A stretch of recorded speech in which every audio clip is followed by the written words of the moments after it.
আজকে আমি তোমাদের পরিবেশ বিদ্যার 4টি অধ্যায় থেকে বেশ কয়েকটি করে প্রশ্ন জানাবো। আশা করব তোমরা এই প্রশ্নগুলি অলরেডি তৈরি করে ফেলেছো, তবু পরীক্ষা দিতে যাওয়ার আগে তোমাদের বলবো এই প্রশ্নগুলি খুব ভালো করে একবার চোখ বুলিয়ে যাও। তোমাদের জন্য আসবো প্রথম অধ্যায়ে। তোমরা প্রথম অধ্যায় থেকে প্রশ্ন করবে, ভীষণ গুরুত্বপূর্ণ। জীববৈচিত্র্য কাকে বলে? জীববৈচিত্র্যের গুরুত্ব লেখো। বন্যপ্রাণী বিলুপ্তির কারণ কি? বন্যপ্রাণী সংরক্ষণের উপায়গুলি লেখো।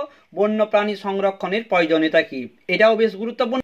3 নম্বর প্রশ্ন আছে, অভয়ারণ্য, জাতীয় উদ্যান ও সংরক্ষিত বনের মধ্যে পার্থক্য লেখো।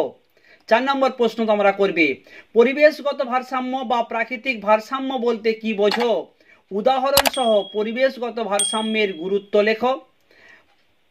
পরিবেশ দূষণের সাথে জীববৈচিত্র্যের সম্পর্ক ব্যাখ্যা করো।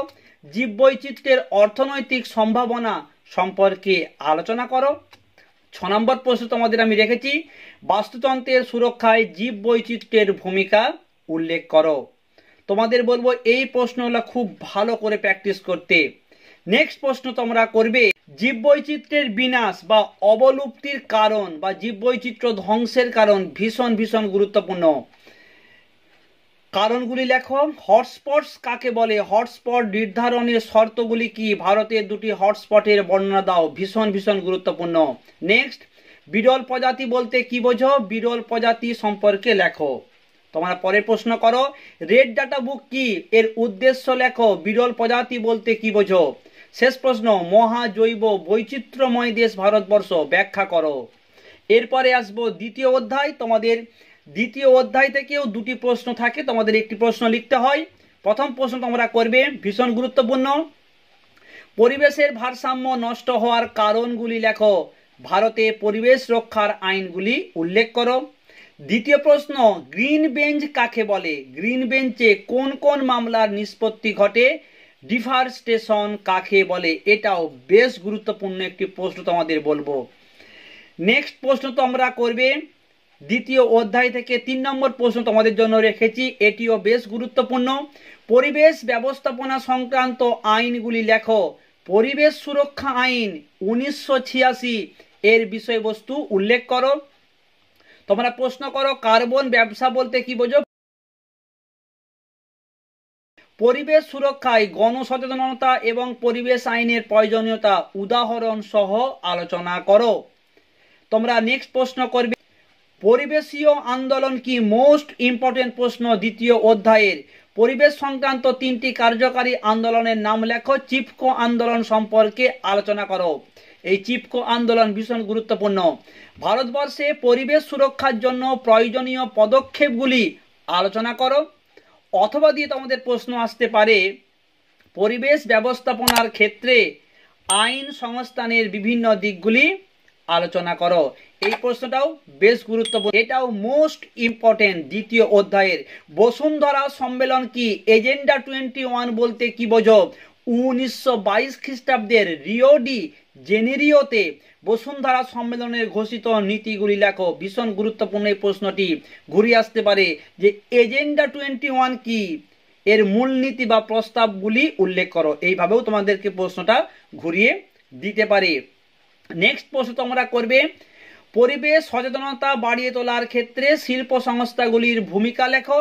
রাজ্য দূষণ নিয়ন্ত্রণ পর্ষদের কার্যাবলী আলোচনা করো। এরপরে আসবো তৃতীয় অধ্যায়, খুব ইম্পর্টেন্ট। তৃতীয় অধ্যায় থেকে তোমাদের 2টো প্রশ্ন দেওয়া হবে। 2টো প্রশ্নই তোমাদেরকে করতে হবে, এখানে কোনো বিকল্প প্রশ্ন থাকে না। তোমরা তৃতীয় অধ্যায় থেকে প্রশ্ন করবে, মোস্ট ইম্পর্টেন্ট, সুস্থায়ী উন্নয়ন কাকে বলে? সুস্থায়ী উন্নয়নের ধারণা এলো কেন? সুস্থায়ী উন্নয়নের প্রধান লক্ষ্যগুলি কি কি? নেক্সট, অপচলিত শক্তি কাকে বলে? উদাহরণ দাও। এই শক্তির কয়েকটি ব্যাখ্যা করো। ভীষণ গুরুত্বপূর্ণ প্রশ্ন। নেক্সট প্রশ্ন, জীবাশ্ম জ্বালানির সুস্থায়ী ব্যবহার কি সম্ভব? উদাহরণ সহ আলোচনা করো। নেক্সট প্রশ্ন তোমরা করবে, সুস্থায়ী উন্নয়নের প্রয়োজনীয়তা বা গুরুত্ব লেখো। আর সহনযোগ্য ভোগের ধারণা সম্পর্কে আলোচনা করো। নেক্সট প্রশ্ন, সুস্থায়ী উন্নয়নের জন্য গৃহীত নীতি বা পদক্ষেপগুলি আলোচনা করো। সুস্থায়ী কৃষি ব্যবস্থায় জৈব সারের গুরুত্ব লেখো। নেক্সট, বর্তমান ও ভবিষ্যৎ জীবনযাত্রার মান উন্নয়নের আবশ্যিকতাগুলি লেখো। এরপরেই আসবো চতুর্থ অধ্যায়। তোমাদের জানিয়ে দিই, এই চতুর্থ অধ্যায় থেকেও তোমাদের দুটো প্রশ্ন থাকবে, তোমাদের লিখতে হবে একটি প্রশ্ন। ঠিক আছে, তোমরা এই অধ্যায় থেকে প্রশ্ন করবে সুস্থায়ী কৃষি ব্যবস্থা কি, সুস্থায়ী কৃষির গুরুত্ব বা প্রয়োজনীয়তা আলোচনা করো, সুস্থায়ী কৃষির নীতিগুলি লেখো। নেক্সট, লবণাক্ত মাটিতে কৃষিকাজ আলোচনা করো। আর 3 নম্বর প্রশ্ন, শস্যের বিভিন্ন রোগ ও তার উপর বা তার প্রতিকারের উপর টিকা লেখো।